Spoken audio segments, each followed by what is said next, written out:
96 FM Merguri, sahabat dan selamat siang. Perjalanan Rumah Sehat Surabaya ini hadir kembali menemani Anda ya. Karena perjalanan Rumah Sehat Surabaya hadir setiap hari Rabu dari pukul 11 hingga 12 siang dan merupakan hasil kerjasama dengan Ikatan Dokter Indonesia Cabang Kota Surabaya, sahabat, yang menghadirkan para pakar, para ahli untuk bisa memberikan kita edukasi dan informasi seputar kesehatan. Dan di edisi Rabu 2 Juli 2025 ini kita membahas berkaitan dengan tema makannya susah, tumbuhnya gimana. Kita berbicara berkaitan dengan kesehatan anak ya, sahabat, bersama dengan Dr. Hana Diahveri, spesialis anak, subspesialis tumbuh kembang dan pediatri sosial konsultan, sahabat, yang akan membahas berkaitan dengan tema kita kali ini. Dan Anda bisa stay tune, sahabat, baik itu melalui aplikasi On Airs ataupun juga di websitenya Mercury di www.mercuryfm.id. Karena di website selain audio, Anda juga bisa menyaksikan secara langsung di visual radio perbincangan kita di perjalanan rumah sehat kali ini. Dan Anda juga bisa berkonsultasi ataupun juga sharing di line telepon 5620096 atau di WhatsApp call dan juga WhatsApp Messenger 08173096. Saya langsung menyapa, apa kabar Dokter Hana? Kabar baik, Mbak Yanti. Gak suka grogi ya dok ya, kita ngobrol biasa aja ya. Kelihatan ya kalau grogi. Iya. Kita ngobrol biasa aja ya dok, karena ini seputar anak pasti menjadi concern banyak orang tua gitu ya. Apakah ini nanti berhubungan dengan tumbuh kembang si anak ke depannya, hingga nanti apakah berhubungan dengan kecerdasan anak juga kalau makannya susah, itu kan yang pasti jadi concern terutama para ibu. Sehingga kalau jam makan ini adalah jam was-was. Makan banyak nggak nanti? Nah itu yang akan kita bahas. Dan Dr. Hana juga akan, nanti saya minta untuk memberikan tips ya untuk sahabat-sahabat Mercury berkaitan dengan tema kita kali ini. Nah kalau kita bicara tentang anak susah makan terlebih dahulu dok, sebenarnya apa yang dimaksud anak susah makan? Apakah ini kondisi medis ataukah memang ini ada dalam fase perkembangan si anak? Seperti apa dok?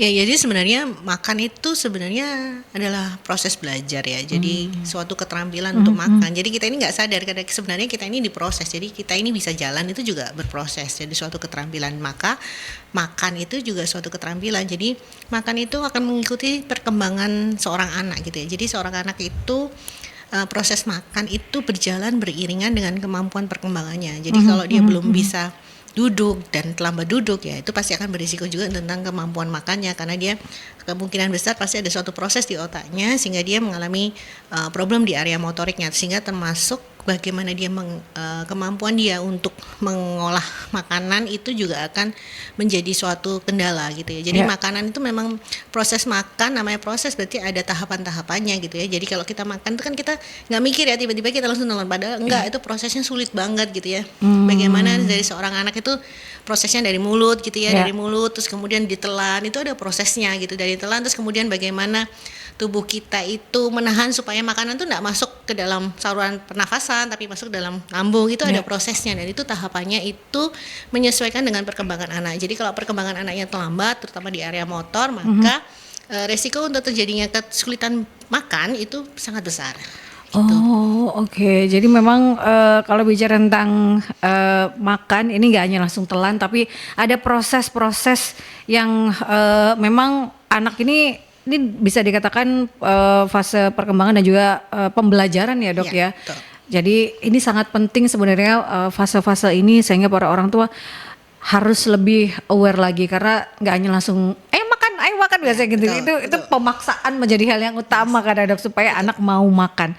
Nah kalau penyebab dari anak susah makan itu sendiri seperti apa? Apakah juga ada faktor lingkungan yang berpengaruh atau faktor psikologis kah, atau ada kondisi-kondisi medis tertentu yang mengakibatkan anak susah makan? Ya, jadi karena seperti saya bilang tadi bahwa makan itu adalah proses belajar, proses bagaimana seseorang itu melatih keterampilan untuk makan, maka faktornya mempengaruhi sangat besar gitu ya. Secara tubuh anak sendiri itu secara anatomi, misalnya secara fungsi dari otak.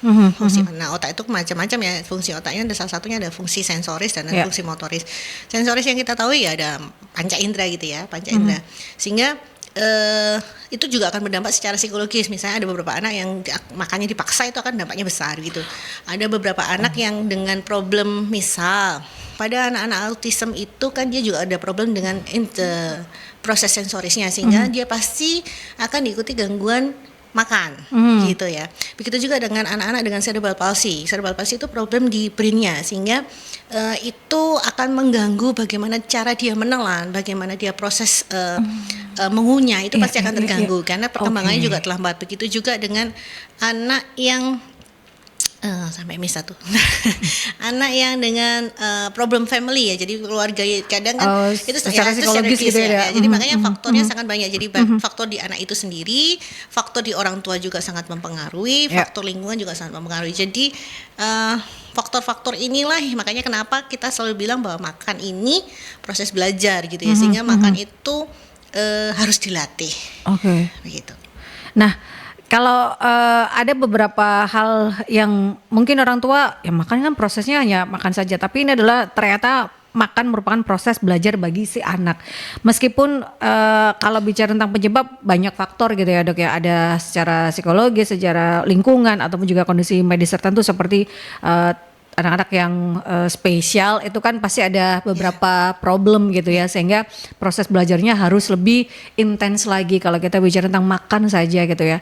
Dan saat dipaksakan itu akan menimbulkan juga trauma atau kedepannya juga akan berpengaruh pada apakah anak ini nantinya akan juga jadi picky eater Dok. Kalau ada pemaksaan dalam ayo ini makan, kadang kan sampai besarnya pun saya nggak suka makan yang bubur gitu ya, karena dulu trauma gini. Apakah itu juga ternyata proses belajar makan ini juga berpengaruh hingga ke depannya gitu? Ya karena ada faktor sensoris ya. Sensoris itu lidah itu juga kan sensor ya. Jadi sensoris lidah itu juga sangat mempengaruhi, sehingga tahapan makan itu makanya kenapa dari yang bayi baru lahir sampai usia 3 bulan sampai 4 bulan sampai 6 bulan itu kan masih bentuknya cair. Itu sebenarnya menyesuaikan bentukan dari tubuh bayi itu, rongga mulutnya, kemudian kemampuan lidahnya yang hanya bisa menggerakkan dari jadi itu memang sudah disesuaikan. Jadi gini ya. Jadi waktu bayi sampai usia 3 sampai 4 bulan itu sebenarnya bentuk rongga mulut kita itu sempit banget, sehingga kita itu hanya menggerakkan lidah itu atas bawah. Jadi sehingga hanya air sebenarnya yang masuk, jadi berupa cairan, makanya hanya ASI. Kemudian setelah itu tahapan itu tubuh kita itu juga akan berubah gitu ya, rongganya akan memanjang, sehingga fungsi lidahnya juga akan lebih, yang di awal rongga mulut itu hanya kecil sehingga lidahnya tidak bisa bergerak dengan leluasa. Nanti bertambah umur lidahnya kan bergerak leluasa. Nah dengan bergerak leluasa inilah maka bentukan makanan, teksturnya itu juga akan berubah mengikuti kemampuan dia menggerakkan lidah gitu. Nah di tahapan-tahapan inilah kalau terjadi pemaksaan, makanya itu proses belajar gitu ya. Makanya kita harus tahu ini kemampuan lidahnya begini, sehingga harusnya teksturnya begini gitu. Jadi makanya itu kan sudah ada ya panduannya sebenarnya. Salah satunya yang kalau sederhana itu ya bisa dibaca di buku KIA sih sebenarnya. Saya ini selalu jualan buku KIA gitu ya. Di buku KIA itu kan ada tahapannya gitu ya. Jadi pada usia sekian itu dari cair, kemudian bubur halus, terus agak kasar menjadi kasar, sampai berakhir di usia 1 tahun itu sama seperti orang dewasa. Karena itu sebenarnya menyesuaikan perkembangan kemampuan anak secara motorik kasar, bisa duduk, tegak, kemudian itu salah satunya juga termasuk perkembangan rongga mulutnya, perkembangan kerongkongannya, perkembangan seluruh organ tubuhnya menyesuaikan sehingga dia bisa makan dengan baik. Jadi memang tahapan-tahapan itu yang harus dipahami oleh para ibu terutama ya, karena mempersiapkan setelah ASI eksklusifnya, empasinya itu juga mempengaruhi gitu ya, karena proses belajarnya ini bertahap, ada tahapan-tahapan yang harus dipahami oleh para ibu supaya proses belajar makan ini lebih menyenangkan bagi anak dan tidak menimbulkan trauma psikologis nantinya ke depannya gitu. Tapi apakah ada saat proses tersebut, ini kan kita bicara tentang proses, ada yang misal anak langsung pada makanan kasar atau pada usia yang belum seharusnya itu sudah dikasih makan, itu juga akan berpengaruh pada tumbuh kembangnya atau hanya berpengaruh pada kesehatan organnya saja, Dok, nantinya? Biasanya kalau tahapan itu tidak dilalui, biasanya akan refleksnya justru dia akan memuntahkan makanan sih sebenarnya. Karena memang kemampuannya kan belum seperti itu. Pergerakan lidahnya kan ada yang kadang orang bilang, anak saya sering memuntahkan. Itu sebenarnya memang waktunya dia belum waktu kemampuannya, belum waktunya lidahnya untuk jadi dia gerakan lidahnya itu hanya ke depan gitu loh. Jadi belum waktunya dia untuk menelan ke belakang. Jadi kadang orang tua berpikir seperti itu gitu ya. Nah, terus seringkali ya ini yang lagi tren sih sebenarnya ya. Gadget. Oh iya, bener Dok. Jadi gadget ini menurut orang tua kalau pakai gadget itu makanya banyak enggak. Padahal justru itu kalau gadget itu dia akan miss di proses bagaimana dia belajar gitu. Bagian motorik untuk proses pengelolaan itu dia akan. Jadi gini, secara natural tubuh kita itu kalau fokus pada sesuatu maka ada satu secara perkembangan itu misalnya kalau kita fokus tahapan misalnya kita fokus pada motorik halus, kadang-kadang kalau kita ngerjakan sesuatu tuh kan ada ya kadang-kadang orang ngowoh gitu ya. Iya. Nah itu karena area oromotornya tidak terfiksasi dengan baik gitu. Okay. Sehingga sama, jadi waktu anak-anak itu fokusnya dia tidak akan belajar mengunyah, tidak belajar bagaimana memfungsikan tahapan perkembangan makanannya dengan baik. Itu sebenarnya makanya itu aturan bahwa tidak boleh ada gadget itu bukan sekedar ini enggak, tapi memang ada sudah sesuai dengan perkembangan yang harus dilakukan oleh anak itu, sehingga seharusnya makan itu harus makan bersama. Secara visual itu dia belajar bagaimana mengunyah, bagaimana menelan, itu dia akan melihat dari orang tuanya proses belajar. Karena proses mengunyah, ada anak kecil kok makannya cepet banget, makannya lahap, ternyata nggak dikunyah, prosesnya hanya 1, 2 sudah langsung telan. Itu juga ada prosesnya ternyata ya. Jadi makan gak hanya asal makan ya, tapi ada perkembangan pembelajaran di anak supaya makan lebih menyenangkan dan benar-benar apa yang dimakan itu bisa memberikan dampak bagi tubuh kembang si anak. Sedetil itu ya sahabat. Padahal kalau kita merasa para orang tua ini kan hanya sekedar makan, tapi ada proses kunyah yang juga harus dipelajari oleh si anak. Tidak hanya gadget, Dok, tapi kalau makan sambil nonton TV misal, itu juga berpengaruh kah? Kadang kan gadget kita ngeliatnya hanya tablet mungkin ya, saat makan di luar itu pasti harus ada tablet atau handphone untuk anak supaya diam gitu ya saat makan gitu. Tapi kalau di rumah TV-nya segede bioskop gitu, Dok. Jadi prinsipnya namanya belajar itu tidak boleh ada distraksi. Jadi kita kalau belajar itu fokus, apalagi otak anak-anak itu otak yang baru belajar, baru diproses, sehingga dia baru mengenal gitu. Sehingga makanya ini saya bilang makan ini proses yang kompleks ya. Jadi betul. Enggak sesimpel itu. Begitu juga kalau dia sudah diperkenalkan kerupuk gitu. Bener semua nih.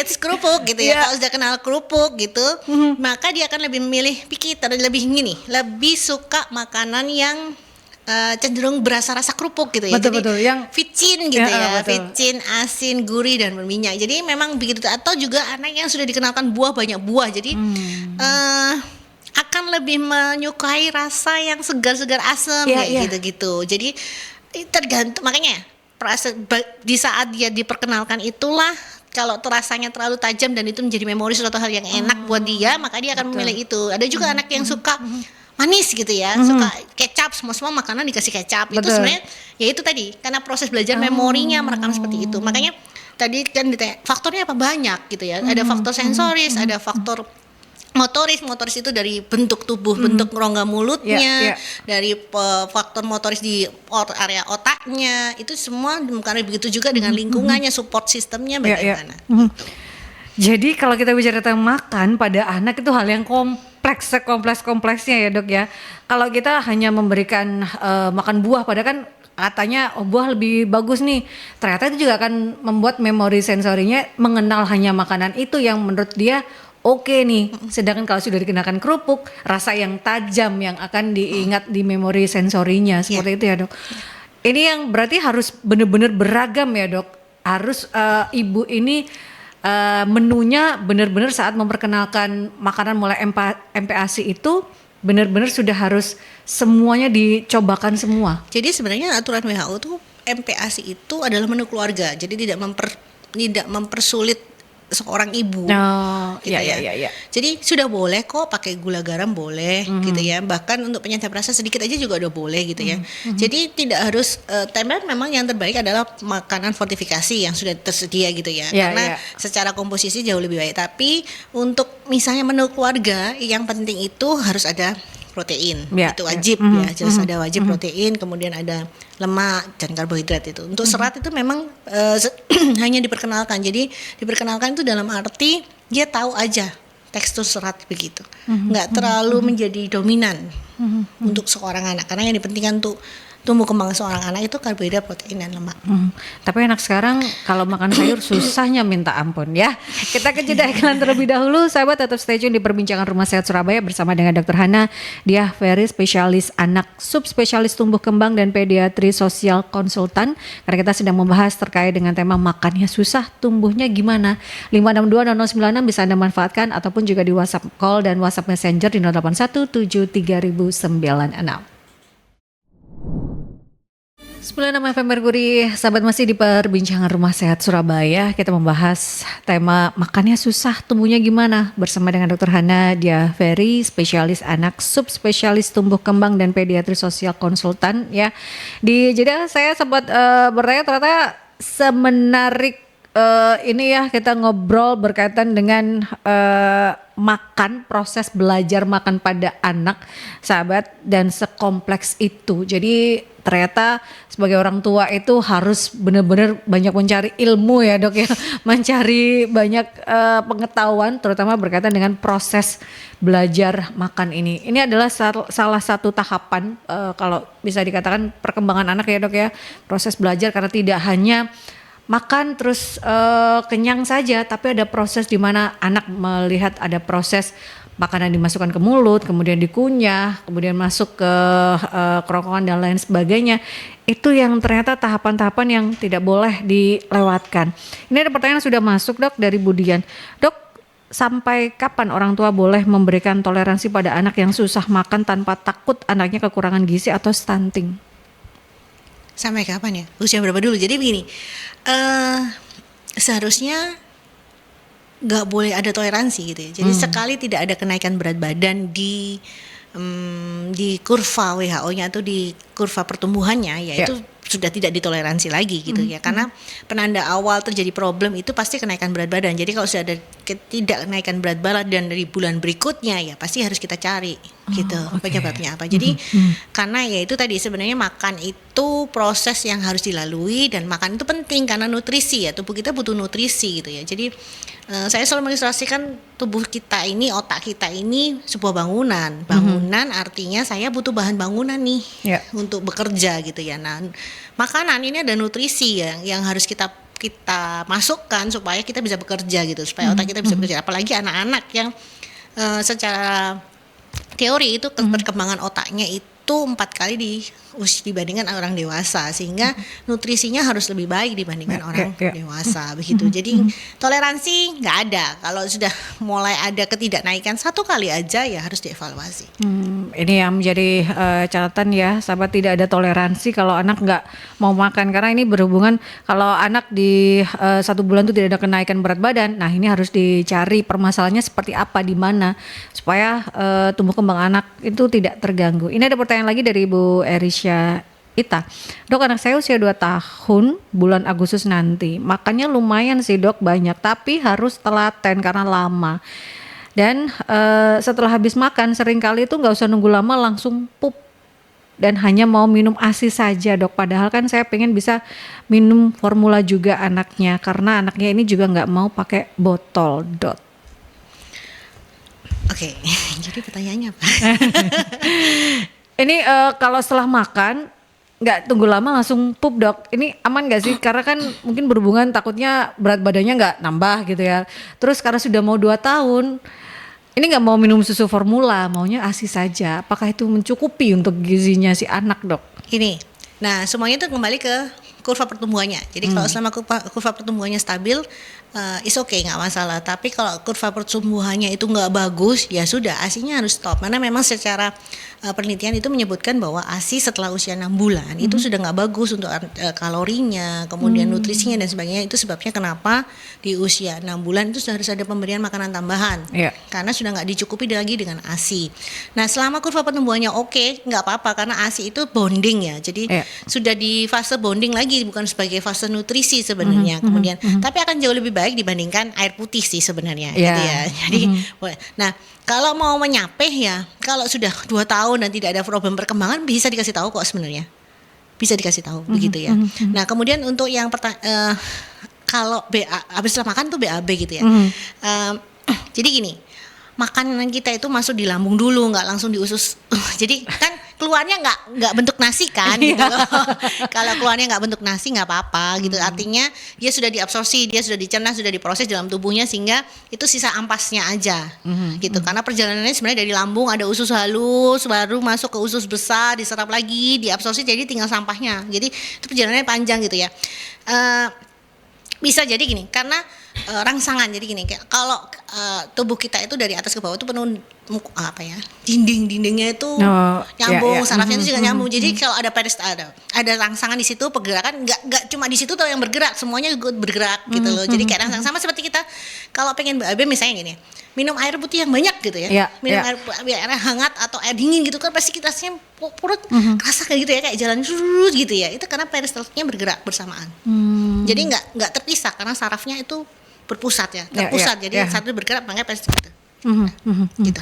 Jadi memang nggak langsung ya, tapi kalau memang para ibu ini rada was-was atau apa, mungkin bisa dikonsultasikan gitu ya, akan lebih poinnya berat badannya, kurva pertumbuhannya itu bagus, trennya naik gitu. Trennya mengikuti tren kurvanya. Jadi naik, nggak turun atau nggak datar, itu yang harus menjadi hal yang poin. Buku pintar untuk anak itu kan ya. Itu kan karena buku kaya.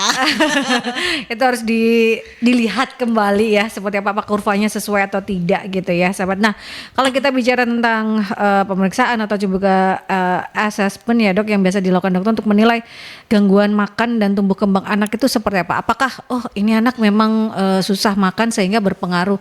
Apakah dari kurva itu tadi akan terlihat atau ada seperti apa lagi, Dok, assessmentnya? Ya, kan jelas pertama keluhan dari orang tua, kemudian dari pemeriksaan fisik. Nah, pemeriksaan fisik itu salah satunya adalah di kurva pertumbuhan. Kalau kurva pertumbuhannya sudah nggak bagus, berarti kan sudah ada tanda tanya.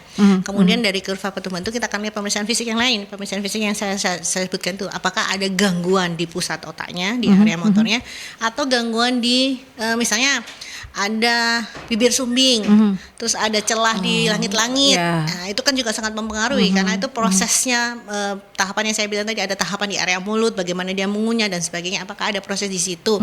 Kemudian apakah ada gangguan sensoris yang lain gitu. Yang terakhir baru psikologisnya, maksudnya lingkungan di rumahnya bagaimana, pola makannya dia gimana, rule of feedingnya dia di rumahnya gimana gitu, jam makan dan sebagainya itu bagaimana, itu yang disediakan. Jadi memang akan dilihat terlebih dahulu ya, sahabat, apakah memang di area mulutnya itu ada gangguan kah, atau memang yang terakhir dilihat itu akan ada gangguan secara psikologis kah? Ini yang akan dilakukan berkaitan dengan gangguan makan pada anak, atau makannya ini susah sekali gitu ya. Atau kalau kita bicara gerakan tutup mulut atau GTM pada anak itu biasakah terjadi karena kebosanan atau memang ada gangguan-gangguan lain, Dok? Kan kadang ada, ini biasa karena di sosial media banyak lah, Dok, di TikTok atau apa, gerakan GTM terus sehingga ibunya harus mencari cara makannya pakai apalah gitu. Itu karena tahapan fase perkembangannya memang belum waktunya, dalam arti belum waktunya. Misalnya dia belum waktunya dia untuk, karena memang ada fasenya, dari 6 sampai 9 bulan itu dia baru bisa buka mulut, bagaimana dia menggerakkan rahang dan sebagainya, itu ada fasenya gitu ya. Dan di sebelum 6 bulan itu kenapa kita harus bentuknya halus banget, karena memang kita nyendokinnya itu harus betul-betul di tengah lidah supaya dia langsung nelan begitu sebenarnya. Jadi memang ada tahapannya gitu. Nah, kebanyakan itu karena dipaksa sih, kalau sudah lewat di usia yang tahapannya seharusnya misalnya usia 1 tahun tuh sudah bisa makan gitu. Biasanya karena dipaksa. Satu karena dipaksa atau gangguan lain yang saya bilang salah satunya anak dengan autism. Anak dengan autism itu sangat-sangat picky dan susah banget untuk makan dan sangat pilih-pilih gitu. Kalau dia nggak mau makan ya nggak mau makan gitu ya. Itu salah satunya adalah gangguan sensoris pada anak autism. Sehingga tetap harus dicari gitu ya. Ini penyebab GTM-nya itu apa? Secara psikologis, secara anatomis atau secara sensoris. Itu tetap harus dicari. Jadi nggak bisa asal coba-coba gitu ya. Memang kalau memang sudah GTM ya memang, atau adakah faktor infeksi lain yang membuat dia malas makan, bisa. Jadi memang GTM kadang orang tua merasa ini hal yang biasa. Enggak, ternyata ya harus benar-benar dicari penyebabnya seperti apa gitu, sehingga tidak menimbulkan itu tadi secara psikologis pada anak, sehingga akan akan mempengaruhi tumbuh kembang si anak. Nah, bagaimana keterkaitan antara asupan gizi anak dan juga pertumbuhan tinggi dan juga berat badan? Karena ini juga jadi concern para ibu. Anaknya gak gemoy, anaknya kok gak tinggi, padahal makannya oke. Apakah asupan gizinya ini yang gimana atau yang seperti apa? Atau susunya harus atau seperti apa, Dok? Jadi kurva pertumbuhan itu, percepatan pertumbuhan yang terbaik itu memang di usia 0 sampai 2 gitu ya. Sehingga kalau mau anaknya bagus ya di 2 tahun pertama itulah kita harus support gitu ya. Makanan nutrisinya harus bagus, terutama kalau mau tinggi badan ya asupan proteinnya harus cukup gitu ya. Jadi protein itu untuk menaikkan tinggi badan. Kalau mau berat badan itu lebih ke karbohidrat. Oke. Gitu ya. Kita kan juga diet karbo nih. Iya. Iya, betul.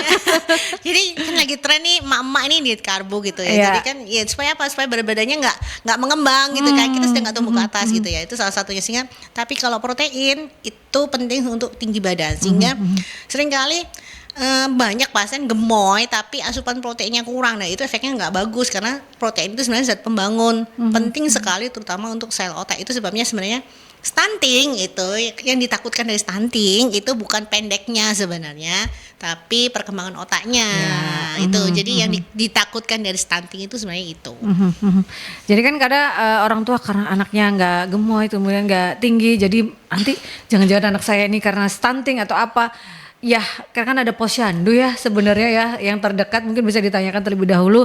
Kemudian yang terpenting adalah kalau untuk tinggi dan perkembangan otak anak adalah protein yang utama. Kalau protein itu sehari semisal telur itu berapa sih, Dok, untuk anak? Minimal 1 bisa. Minimal 1 ya. Kalau orang tuanya lagi hype gitu, pengen tinggi banget, sehari 3 gitu, kebanyakan nggak, Dok? Nggak boleh, asal fungsi ginjalnya baik nggak masalah. Oh, oke. Jadi dan protein terbaik itu apakah ikan, telur, atau daging merah untuk anak, Dok? Pada basicnya adalah protein hewan sih. Protein hewan yang bagus memang ikan. Untuk perkembangan otak memang ikan karena mengandung ADH. Tapi untuk kandungan zat besi terbanyak di daging merah. Gitu. Tapi jadi basicnya adalah protein hewan, bukan protein nabati. Dan itu juga harus mulai diperkenalkan sejak usia berapa, Dok? Karena kan takutnya kalau diperkenalkan sama ikan aja anaknya hanya suka ikan gitu kan, picky lagi gitu kan. Nanti sejak awal sih, sejak awal. Sejak awal memperkenalkan MPASI itu sebenarnya sudah harus mulai beragam gitu ya, Dok ya. Itu berarti 6 hingga 9 bulan tuh yang mulai harus benar-benar beragam. Iya, betul. Itu fase yang paling mengerikan sebenarnya. Karena kalau mau dilihat kurva pertumbuhan itu selalu jatuh di usia 6 bulan ke atas. Karena itu fase transisi, yaitu tadi karena proses perkembangan dari dia yang terbiasa hanya menelan cairan yang hanya bergerak begini, lidahnya ada ke atas bawah gitu ya, plak-plak. Terus diajarin bahwa lidahnya itu harus ke kanan, ke kiri untuk melumat makanan ke atas. Itu hal yang males sebenarnya. Iya, benar. Jadi makanya itu kenapa harus ada role model ya. Jadi harus ada dibangun konsep makan, bagaimana dia secara visual melihat dan sebagainya. Nah ini juga PR bagi para ibu ya. Kalau mau nyuapin anak harusnya juga ibu juga makan supaya anak juga melihat gitu ya. Nggak hanya nyuapin anak, fokusnya nyuapin gitu. Kalau makan ada temennya gitu kan pasti anak juga ngeliat, oh seperti itu makan, oh seperti itu gitu. Itu jadi hal yang mungkin bisa dilakukan. Ini ada pertanyaan lagi yang masuk, Dok, dari Ibu Fatma Santi. Dok, benar nggak sih kalau anak yang susah makan itu bisa mengalami gangguan tumbuh kembang jangka panjang? Anak saya picky sekali makannya, hanya mau sama ayam saja, nggak mau mencoba hal yang lain. Usianya sudah 4 tahun, Dok. Ya, jadi kayak gini ya, jadi kayak kebiasaan, jadi habit itu nanti akan terproses. Jadi gini, organ sensoris kita itu akan merekam segala sesuatu ya, sehingga itu akan terproses, sehingga kalau terbiasa dari kecil picky, maka itu akan terbawa terus gitu ya. Itu akan terbawa terus. Nah, ayam itu nggak akan jadi kendala karena itu protein hewan, kecuali dia nggak masuk sama sekali protein hewan, itu akan terkendala di tumbuh kembangnya gitu ya. Jadi kalau asupan ayamnya cukup, kemudian karbohidratnya cukup, sehingga balik lagi ke kurva pertumbuhannya gimana. Kalau kurva pertumbuhannya oke, terus bukan hanya kurva pertumbuhan sih, milestone perkembangannya gimana gitu. Kalau milestone perkembangannya oke ya is oke gitu. Cuma ya memang untuk dilatihkan, yaitu memang butuh contoh butuh contoh, kemudian diajarkan sedikit-sedikit, biasanya ditambahin sedikit daging cincang gitu mungkin kali gitu ya. Jadi lebih ke tekniknya bagaimana orang tua itu lebih pintar, lebih kreatif ya, lebih makanya kreatif seperti apa dibikin apa gitu ya dok ya. Seperti itu. Sama seperti anak yang nggak mau sayur, kadang-kadang kan dibergedel tuh, dol-dolnya bayamnya dibergedel supaya nggak kelihatan begitu.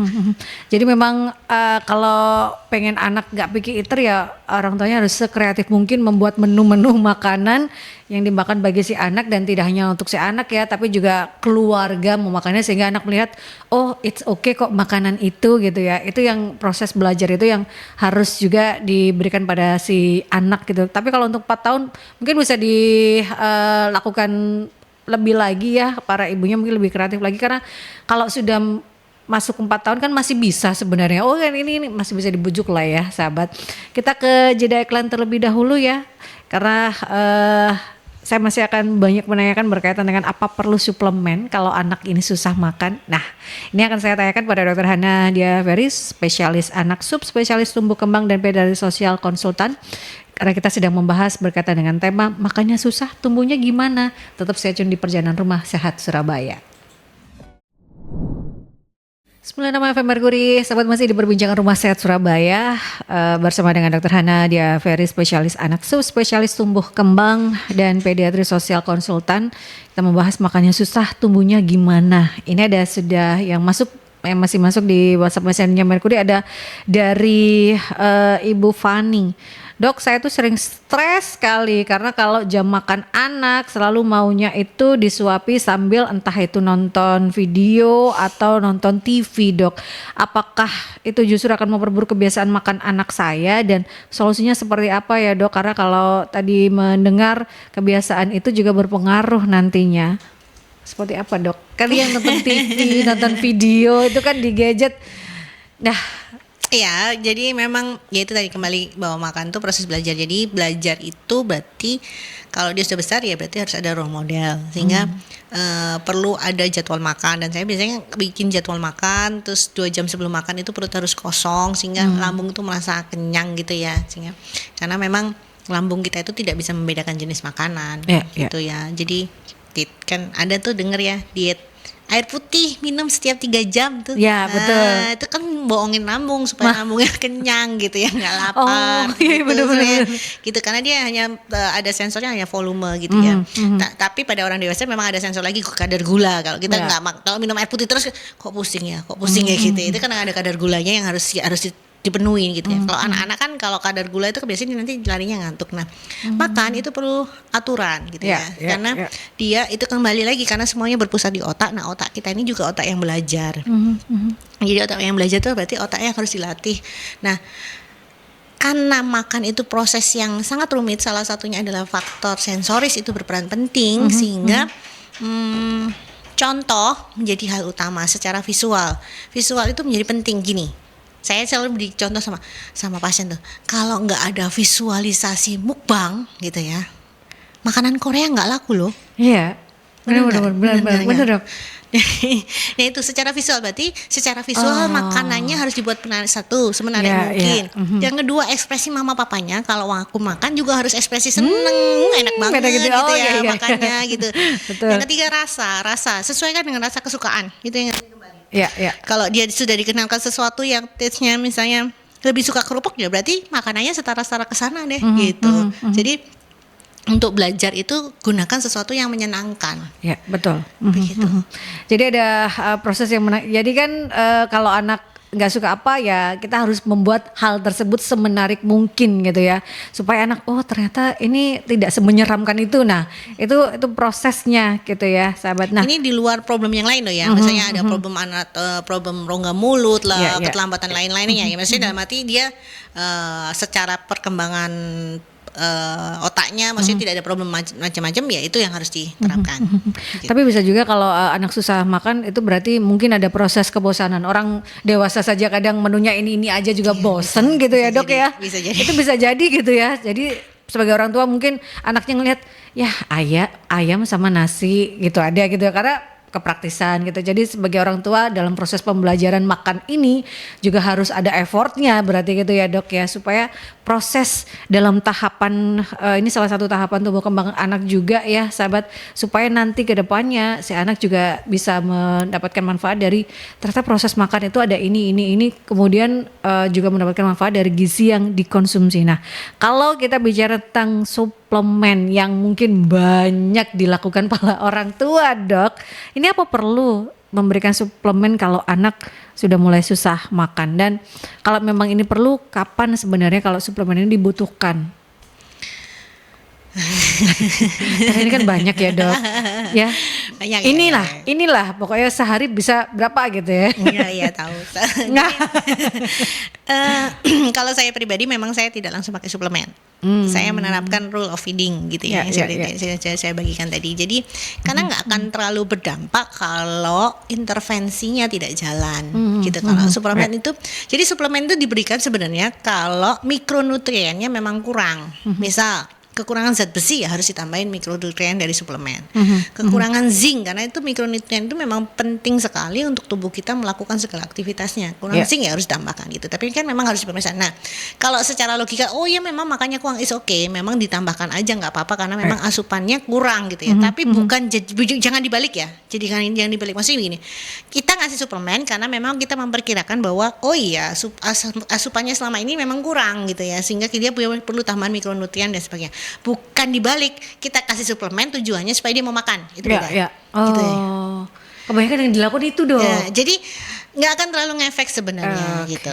Kecuali yang secara teori memang nggak zinc gitu, oke lah zinc, kemudian neurotropik kayak vitamin B kompleks dan sebagainya, oke lah itu main sih. Tapi enggak terlalu sebenarnya juga. Ya saat dibutuhkan saja gitu ya dok ya, nggak tiap saat ini juga sebenarnya. Jadi kalau ada kekurangan baru diberikan suplemen. Karena secara perkiraan oh memang asupannya kurang, oke kita tambahkan suplemen. Bukan dibalik karena dengan suplemen maka dia akan mau makan, enggak. Ya. Itu yang terbalik gitu ya, saat dibutuhkan saja suplemen itu diberikan, seperti saat pemeriksaan ini harus dengan pemeriksaan mungkin karena oh ini kekurangan magnesium pada anak itu sangat dibutuhkan gitu ya, kemudian vitamin D mungkin juga kurang atau lakto-B-nya kurang atau apa, itu kan juga itu hanya seperlunya saja diberikan, bukan karena supaya mau makan jadi harus ada suplemen. Itu yang mindsetnya mungkin yang harus dirubah berkaitan dengan hal tersebut. Nah kalau kita bicara tentang kepanikan para orang tua yang seringkali kok anaknya ini kurus, apakah ini kekurangan gizi, apakah selalu anak kecil itu kurus tapi sebenarnya tinggi, kurus tapi tinggi, apakah itu kekurangan gizi dok? Kalau kita bicara tentang kecukupan gizi itu yang seperti apa kondisi si anak? Jadi kita akan belajar tentang kurva nih ya. Jadi kurus itu berdasarkan berat badan terhadap usia. Gitu ya. Kalau tinggi itu artinya tinggi badan terhadap usia. Nah, kalau gizi, status gizi itu berarti berat badan terhadap tinggi badan, gitu ya. Jadi kalau anak kurus itu artinya berat badan terhadap usianya kurang. Gitu ya, di grafiknya itu kurang. Berarti kalau misalnya gini, berat badan terhadap usianya dia kurang, tapi tinggi badan terhadap usianya itu tinggi, sehingga tampaknya dia pasti kurus gitu. Di status gizinya dia tampak gizi kurang gitu. Ya. Gitu. Jadi memang harus apa ya? Nggak boleh disimpulkan sendiri gitu itu. Oh ya, gitu. Harus memang kalau kita bicara tentang mungkin bisa dikonsultasikan, dok anak saya ini kurang gizi nggak sih karena urus atau apa, Ya, nanti dokter akan melihat gitu ya karena seperti itu kan apa. diperiksa, diukur dulu, kita lakukan pengukuran dulu sehingga kita bisa menginterpretasikan, dan salah satunya ya memang kita akan recall makanan, salah satunya gitu. Itu akan diperbaiki gizinya seperti apa? Oh ditambahkan asupan istilahnya telur mungkin, atau diperbanyak, atau oh ini diperbanyak lagi omega 3-nya mungkin, atau apanya karbonya, itu intervensinya seperti itu ya dok ya yang akan dilakukan. Jadi memang berkonsultasi itu akan lebih baik untuk seperti apa memaksimalkan tumbuh kembang si anak.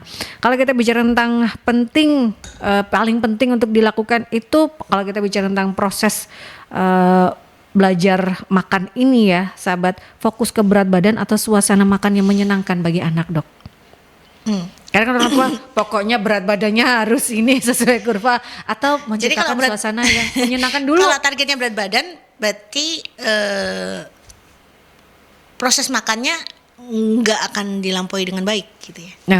Jadi harusnya proses makannya berjalan dengan baik karena target kita mencapai berat badan yang baik. Oke, jadi prosesnya gitu ya, prosesnya harus menyenangkan dan baik gitu ya, menyenangkan dan baik, baru target berat badan si anak itu bisa tercapai ya. Jadi fokusnya yang di bedakan ya sahabat, bukan fokus pokoknya berat badan, tapi proses makan itu juga akan berdampak juga pada berat badan gitu ya. Jadi proses makan yang menyenangkan bagi anak itu akan berpengaruh juga gitu ya. Nah kalau orang tua sudah merasa buntu, wah ini saya sudah mencoba berbagai cara dok, sudah mencari banyak menu di sosial media, saya sudah melakukan ini, sudah melakukan itu, saya sudah wah pokoknya luar biasa gitu ya, tapi tetap ada kebuntuan nih. Nah ini harus seperti apa waktu yang tepat untuk berkonsultasi bagi para orang tua saat anak, wah ini sudah nggak oke nih, saya sudah harus mulai cari bantuan nih, seperti apa dok?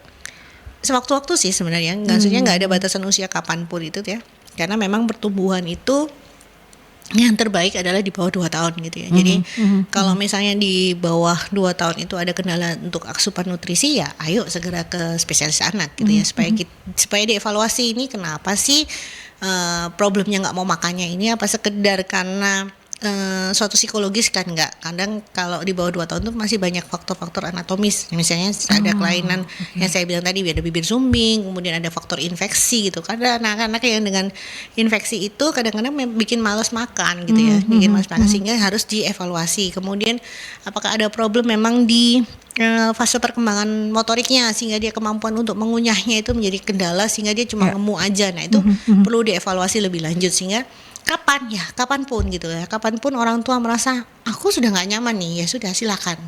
Jadi silakan pergi ke dokter spesialis anak. Nah kalau boleh ini ya saran ataupun juga tips ya, bagaimana menciptakan suasana makan yang menyenangkan bagi anak dok? Karena kan kalau kita bicara tadi menurut WHO adalah kalau kita ngelihat negara barat itu adalah makan bersama. Nah kalau makan bersama di kita itu kan susah ya dok, mungkin hanya makan malam saja. Kalau pagi mungkin wah hektiknya luar biasa, siang juga waktunya orang tua bekerja, mungkin anaknya juga tidak bersama orang tua gitu ya, malam mungkin baru bersama orang tua. Seperti apa untuk bisa menciptakan saat makan yang menyenangkan bagi anak? Jadi saat makan yang menyenangkan itu ya, satu prinsipnya harus makan bersama dalam suasana gini, anak harus dalam kondisi tidak kenyang. Itu tadi yang saya bilang di awal, bahwa usahakan lambungnya 2 jam sebelum makan itu perutnya kosong, karena memang lambung itu mengosongkan diri sekitar 2-3 jam. Nah di fase-fase itulah, jadi kan dia ada fase lapar nih. Nah waktu fase lapar itu kita makan bersama gitu ya. Makan bersama itu artinya tidak harus seluruh keluarga berkumpul gitu ya. Intinya adalah caregivernya dengan dia gitu, belajar makan gitu dengan pengasuhnya intinya. Sehingga kalau pengasuhnya makan, dia harus duduk bersama dengan pengasuhnya makan gitu. Dan terjadwal, memang harus terjadwal karena itu melatih. Jadi makanya itu tadi bilang makan ini satu proses. Kalau teman-teman dokter rehab tuh bilang keterampilan untuk makan gitu ya. Kalau saya bilang belajar untuk makan gitu ya. Jadi ini adalah suatu proses yang harus kita latih begitu. Jadi konsisten ya, jam makannya jam sekian, itu yang juga harus terus dilakukan gitu ya. Ini waktu makannya seperti apa, jadi 2 jam sebelum makan ya jangan dikasih snack atau apa gitu. Susu gitu kadang ya dok ya. itu kan juga berpengaruh kalau anak jamnya mau 2 jam lagi, walaupun anaknya ngerengek seperti apapun minta susu misal, itu harus juga dikasih pengertian gitu ya dok ya, karena mau jam makan. Jadi mamanya juga, mama mau makan nih, lapar gitu. Jadi harus ada effort lebih ya gitu ya, untuk support sistemnya di lingkungan itu supaya bisa menciptakan benar-benar suasana yang menyenangkan saat makan gitu ya sahabat. Nah ini hal yang tentunya baru ya sahabat, banyak hal kalau kita bicara tentang proses tahapan belajar makan pada anak ini dan sekompleks itu banyak hal. Emang sebagai orang tua tidak mudah, tidak ada sekolahnya sih dok ya, tapi banyak ilmu dan pengetahuan sebenarnya kalau kita mau mencari hal tersebut. Dok, terakhir pesan atau himbauan Dokter Hana untuk para orang tua supaya lebih tenang, lebih bijaksana lagi untuk menghadapi anak yang susah makan. Kadang kan ini buat stres sekali para orang tua, kok nggak mau makan, kenapa ini, kadang sampai harus dipaksa, itu kan juga menimbulkan trauma gitu kan. Seperti apa kalau pesan atau himbauan dari Dokter Hana berkaitan dengan makan untuk tumbuh kembang anak ini? Oke, makan itu seperti yang saya bilang, makan itu adalah proses belajar. Namanya proses belajar bagi saya itu harus ada yang mencontohkan, gitu ya. Jadi mulailah dari kita gitu ya, mencontohkan. Misalnya kadang seringkali orang tua itu ngasih menu makanan itu nggak ngicipin gitu ya. Kadang kan ya kadang nggak dicicipin gitu, kadang-kadang sampai saya tanya, papa mama nih mau nggak sih makan makanan si kecil? Ya, saya bilang betul. gitu. Terus dia bilang, bapaknya bilang nggak mau lah dok, nggak ada gula garam lah. Kalau dia nggak, papanya aja nggak mau, kenapa si anak dipaksa gitu? Apalagi ya kadang lucunya begini, nggak dikasih gula garam tapi sudah dikenalin kerupuk. Iya. Ya siapa mau gitu ya. Siapa mau, artinya kan dia sudah mengenal rasa yang asin gitu ya, pasti nggak akan mau lah. Nggak usah anak kecil, kita aja kalau ke resto, aduh nggak enak banget kan, nggak mau makan lagi gitu ya. Jadi karena ini proses belajar, jadi kita sebagai orang dewasa, apalagi anak-anak ya, jadi anak-anak itu selalu punya role model dan kita ini role modelnya. Sehingga saya selalu bilang, kalau di bawah 5 tahun pas perkembangan milestone itu harus supportnya sangat penting, itu adalah pengasuh. Pengasuh itu sangat-sangat memberikan contoh, baik itu dalam proses makan ataupun proses-proses yang lainnya. Jadi pesannya adalah jadilah contoh yang baik buat anak-anak. Jadi makan sambil duduk gitu ya dok ya. Karena kan sering kali makan itu sambil lari untuk anak-anak, berarti bener-bener orang tua sebagai role model makan gitu kan, memang harus di meja makan atau di meja paling tidak ya, dengan suasana duduk bener-bener di depan ini adalah hanya piring makan dan air putih gitu saja. Itu juga sudah istilahnya memperlihatkan pada anak ini loh proses makan, seperti itu ya dok ya. Itu yang terpenting ya, karena kan kalau orang tua misalnya anaknya akan diikuti kemana gitu ya. Pokoknya tidak ada kelainan lain ya. Pokoknya pada prinsipnya tidak ada kelainan lain loh. Jadi jangan disamaratakan. Jadi kalau ada anak GTM ya harus cari penyebabnya dulu. Kalau semuanya semuanya normal, berarti kita atur rule of feedingnya, begitu. Jadi rule of feeding itu penting ya dalam proses belajar terkait dengan makan ini, karena makan gak asal makan bagi anak, tapi ada proses belajarnya gitu ya. Karena ini hal baru, anak-anak juga gak akan tahu kalau seperti apa makan ini, prosesnya seperti apa, memasukkan makanan ke mulut, kemudian nanti setelah itu ada proses mengunyah dan lain sebagainya. Mengunyah ini juga ada prosesnya gitu ya dok ya. Semenarik itu kalau kita bicara tentang belajar makan pada anak, dan para orang tua juga harus sabar dan kreatif mungkin ya dok, karena ini adalah proses kita menemani anak dalam tahapan tumbuh kembangnya sahabat.